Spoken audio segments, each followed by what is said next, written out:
I am deeply inspired by the South Island of New Zealand. The scenery here is truly epic. I've been working away at this painting here in the studio over the last couple of years, and I'm just now applying the final highlights. This painting is imaginative, an amalgamation of all of these different epic scenes that I've witnessed here in New Zealand. In this video, I want to tell you the story of this painting, Icy River Cascade. But first, let me show you how it started.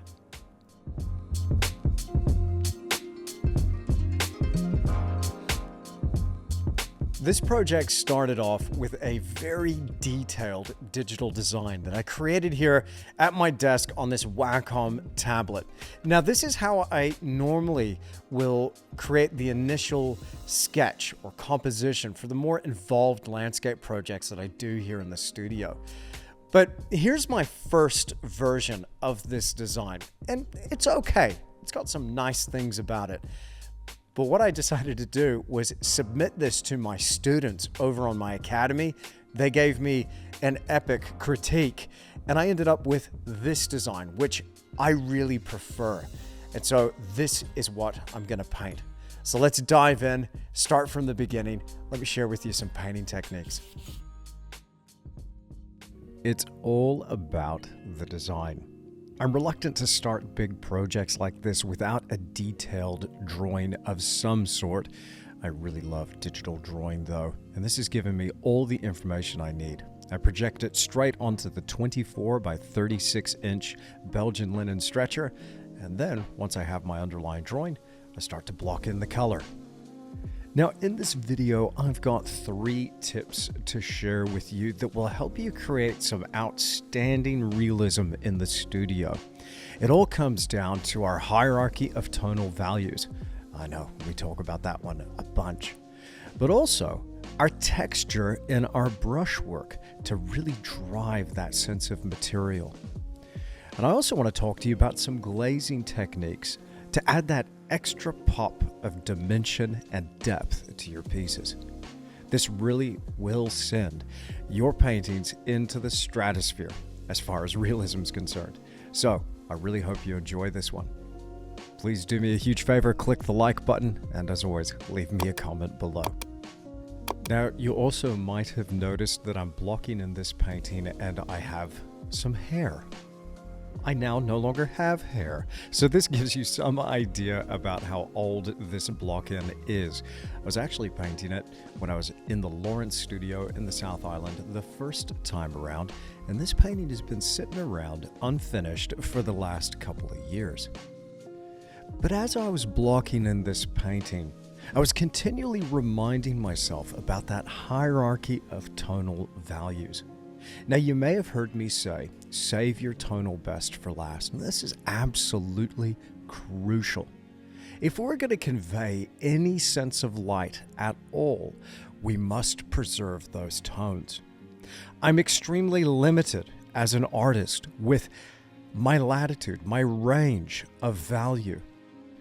And value is what really sets the stage when lighting is concerned. Now think about it. The darkest I can go is black out of the tube. Not that I use black out of a tube. I mix my blacks. And the lightest that I can go is that pure titanium white. And so I save this for the very end. Everything that looks even close to white right now is a muted, dull gray. Even the white here in this waterfall. Now, one thing I'm going for is a sense of this spotlit effect where we have a parting in the clouds above and it's shining where I want the viewer to focus. The heaviest element in this composition is going to be this waterfall, and I really want to just bathe it, really smash it with that direct sunlight and have everything else appear dull by comparison and just fade away into the edges and the background. So what I think about when I'm planning my painting is I think about that moment, that area. What do I want to sing? What do I want to appear really special? And I plan my hierarchy of values around this place where I want to draw the viewer's eye. And so again, here, that's that waterfall just curling over some of these broken rocks. And so as the water trails its way forward, weaves its way between the boulders, I want it to sink further down into a deeper shadow. Now, this is hardly an original concept. I'm inspired by the old masters, and I saw them do this continually. Have some sort of spotlight effect where they were shining light on the area that was heavy, that was dominant. Or maybe another way of stating it is these areas became heavy and dominant because of the light and the dynamic that they created within the painting. But one thing's for sure, they definitely knew how to preserve those tones and create this hierarchy of value to drive that lighting dynamic. And some of my favorite old masters that I've been referring to specifically for this painting have been Albert Bierstadt, Hermann, Ottomar Herzog, Alexandre Calumet, and Thomas Moran, just to name a few. I highly recommend Googling some of these names and starting some inspiration files of your own. You never know, they might just inspire the latest studio painting, something epic. Well, there is my block-in completely finished. I'm ready for the next layer of paint. I'm going to go ahead and let this dry for 2 years and then get back to it in another setting. And here's a slightly more aerodynamic version of Tisch. Let's go ahead and add that second layer now. Now, one trick in nailing those tones is have 2 different kinds of white out on your palette. Here I've got titanium white and Cremnitz white. Now, the Cremnitz white is comprised of basic lead carbonate and linseed oil. This is made by Blue Ridge Oils. In fact, all the paint that I use is made by Blue Ridge. Shout out to Eric Silver. He's an absolute genius when it comes to making color. But the Cremnitz white is nice and transparent, and it allows me to create this delicate balance with my tones and hold back, so to speak, with some of those lighter values. Now, even though these sky colors look relatively bright, we're going to go ahead and start layering them right over the top. And these are, even though it looks bright, even though it looks near pure white in some of those cloud highlights, is a light gray. And so it's pretty far from the top of that tonal range. Now, I will mention tone again at the end of this video, but let's get on to that second point that's going to help you really create some realism in the studio. It's all about texture and layering that brushwork to create depth and dimension and a sense of material. Now, I work over a slightly textured block-in. I've built the painting up with a series of bristled daggers. This leaves brush marks, some little furrows in these individual strokes of color that accept the next layer of paint in a unique and interesting way. Now, I could have layered over the top of this painting the next day and not mobilized any of that underlying block-in layer. But it's been 2 years and it's good and dry, trust me. But I still have that beautiful texture, just a little bit, to go over with this second layer of paint. Believe it or not, I'm going to go over this yet again with another layer. Now, the bristled daggers really help in creating this tooth. And what you can do is start to layer over the top, almost with a dry brushing technique. Now, your lighter tones or darker tones will skim over the top and end up depositing paint along the top side of some of these ridge lines of the brushwork that you laid down previously. And as this happens, it creates that depth and dimension, little variations in your marks, tones, colors, etc., which create that illusion of texture, that extra dimension. And this is particularly handy when it comes to painting trees and leaves. I use this a bunch. Now, not only am I using more paint here to build up that body, but I'm also using liquid impasto medium.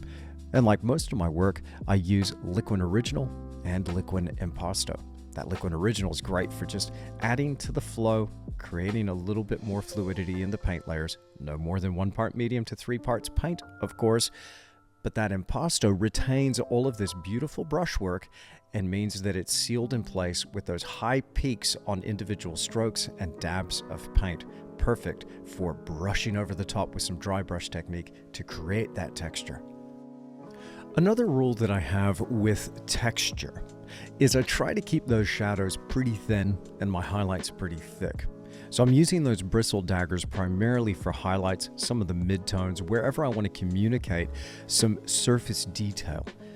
But in those deep shadows, like here on the rocks, I'm using synthetics, and this helps with that darker tone. So the light sinks down in these areas, creating the illusion of form, of material, and of this light and shade. And speaking of light and shade, when we use texture in this way, it reflects more light back to the viewer. So here I've got some moss and rocky highlights. These are going to trail off as I bring these rocks forward. Again, bearing in mind that I've got that spotlight effect that I'm trying to capture. It's very elusive. I work back into my brush strokes, pushing that paint around, trying to create some interesting surface effects. Now, it makes sense in my mind to keep the water pretty thin in terms of texture, particularly where we have some clear and transparent water, like spilling over the edge of this waterfall. But in the spray and areas of foam where it's just cascading over these rocks, I want a bit more texture to reflect more light and communicate more of a sense of material. So that foam, naturally, if it's textured, will communicate that effect. I'm using a wide range of bristle dagger brushes here, ranging in size from 3/8 to 1/4 to a 1/2 inch to an inch. Generally, those bigger brushes are reserved for the block-in. I even have a few really old brushes here in the studio, and I use these for some of these textured effects. Perfect for little bits of moss and grass growing between cracks in the rocks. And I'll add a few little accents here and there with my riggers and rounds. If you're enjoying the video so far, imagine how much information will be jam-packed into the full 12-hour version of this tutorial. I'm going to go in depth about all of the techniques you're seeing here. That tutorial is available right now, so go ahead and click that link in the description down below. And just a final note about texture. Now you might be wondering to blend or not to blend. Generally, I try to avoid blending. So this is just smushing one brushstroke into another to create some smoothness and a sense of a gradient. You could do this with your tones, you could do this with areas of color, maybe even create a bit of a lighting effect this way, or some roundness and some form. But generally, I avoid it. I try to be a bit more strategic and think about the material that I'm painting, and whether it's in light or not. Keeping your highlights thick and your shadows thin, and varying the type of applicator you're using. So for some of those highlights, you're using bristles, and for the shadows, using synthetics. This will help you create that dimension without the use of blending. Now, this is not to say that blending is a bad technique, not by any means. It's just a preference. I prefer to be a little bit clearer, a bit more concise with my communication at the end of that brush than just smushing everything, blending it into oblivion. Now, a little bit of blending, a little bit of smooth edge work here and there can create some nice effects, but we just want to keep this in check. It's far better to pay attention to our brush strokes and what we're using to apply that paint. But anyway, that's just my 2 cents worth. You can let me know what you think in those comments down below. Now for my third tip on creating some outstanding realism, glazing. This really brings a depth and dimension to your painting that is unmatched, in my opinion. The old masters did it, so why don't we? Couple of rules when it comes to glazing. Always glaze on a dried painting. This way you can avoid mobilizing some of that hard work that you had laid down previously. Here, I'm glazing in these clouds. I'm also using some transparent color. So I'm not relying on thinness of paint or fluidity, but the transparent quality of the pigment itself. Some of my favorite colors for using in glazes include Cremnitz white, which is basic lead carbonate. We talked about that earlier in the video, but this transparent white is unbeatable when it comes to glazing effects. You just can't create the same quality of an atmospheric effect with titanium. It's far too opaque. I also use ultramarine blue, which is classed as semi-opaque. It still allows a little bit of light to transfer through. This is beautiful when coupled with Quinacridone Magenta, which is a transparent reddish-violet color. I'll also use transparent red oxide and transparent yellow oxide. This creates a richness and warmth to some of these cloud highlights when used with Cremnitz white. Now, some glazes can be thick and dry brushed on, working over the top of that texture as we talked about previously. And this is what helps me bring that atmosphere, dimension, and light to the painting.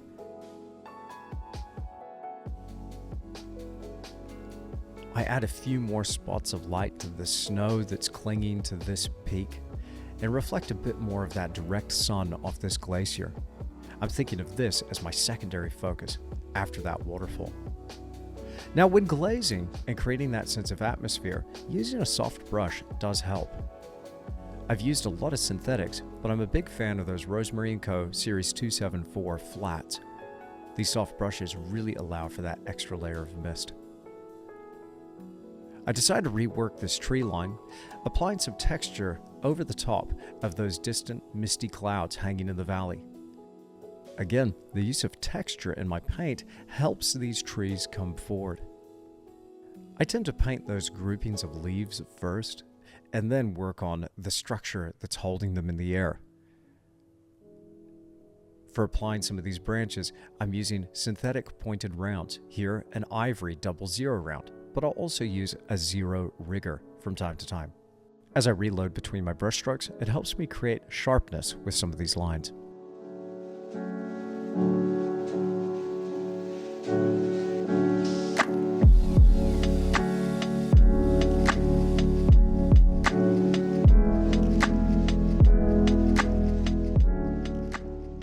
I had gone over some of these leaves with some of that glaze in the distance. No bother, I just reapply them once again with this textured approach, using an old trimmed fan brush. I work those shadows first with some darker clumps of leaves and then add some light highlights to the tops of this. Again, if I let these leaves dry, then I've got plenty of texture to work with, perfect for applying some of those lighter marks over the top to give this feeling of sun bursting through, illuminating this foliage. A couple of little accents of bright here and there will help some leaves really pop and give this tree some three-dimensionality. Another one of my favorite detail brushes is the Ivory Dagger. This is great for some controlled, precise marks of these boughs and branches hanging out into the air. Let's apply a few of these to the other side and get these trees to come forward ahead of the background.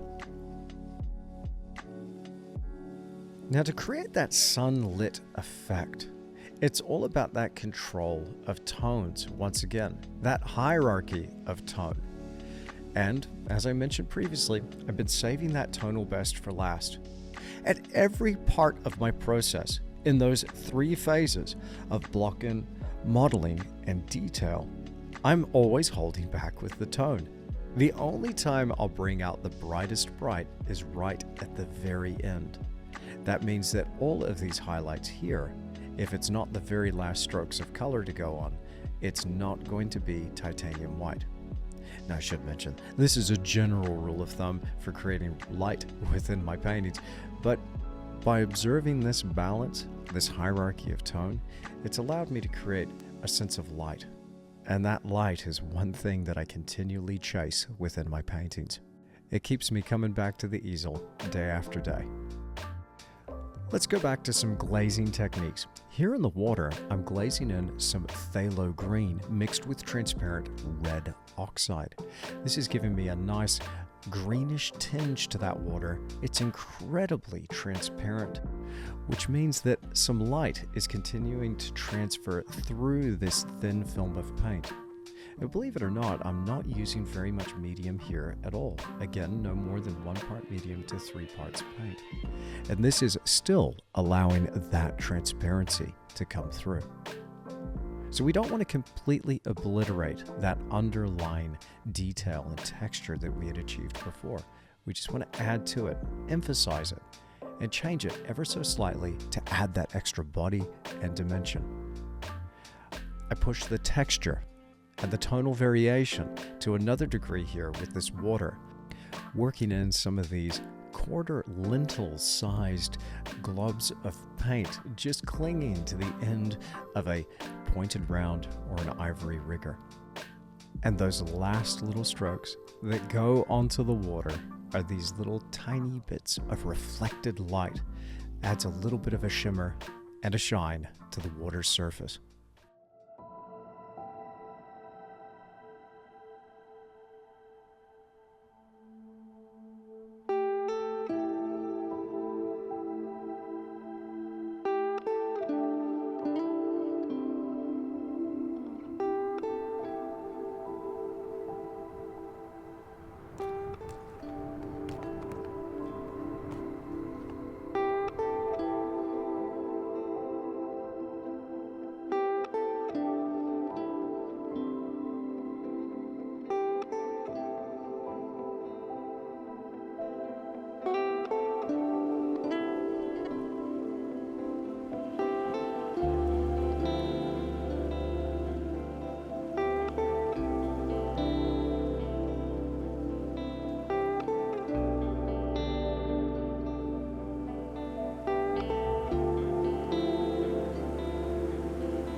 Well, I really hope you've enjoyed this video. Thank you so much for spending this time with me here in the studio. It doesn't have to end there, though. If you want to see the full version of this video, it clocks in at over 12 hours long. We're talking in-depth painting techniques, from building up that texture to harnessing and capturing that light to creating some really cool atmospheric effects through glazing. Now, there is so much information to share with you in the full version. It's available right now. You can click that link in the description down below and you'll get instant access to the full 12-hour version. It's being released January 15th, 2025, but it's available right now as of the release of this video as a pre-order. But if you're very quick, you might just sneak in there before we end our Black Friday sale and you can get this tutorial, this amazing tutorial, at 50% off. So don't wait around. Click that link right there in the description and check out the full version. Thank you so much for spending this time with me. I've really enjoyed your company. I'll see you again in the next video.